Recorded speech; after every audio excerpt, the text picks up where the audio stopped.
Tervitus, sain väga hea küsimuse täna ja mõtlesin kiiruga vastan ka sellele küsimusele ja küsimus siis järgmine, mis ma selle numeroloogia teadmisega peale hakkan? Jaa, mis sa teadma, mis sa peale hakkad? Tegelikult numeroloogia abil sa saadki kõigest teada, kes sa oled, kust sa pärit oled, selles suhtes, et eelmised elud, kui see sind huvitab.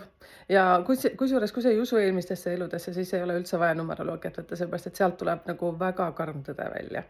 Ja sealt tuleb ka välja ametid, mis sulle sobivad kõige paremini, sinu suhted, tervis ja ma ütleksin päriselt, et kui sa ei ole selleks valmis, et ma sulle ütlen, et no ütleme tõe näkku, siis ära seda võta, sellepärast sealt tuleb päris karm tõde välja.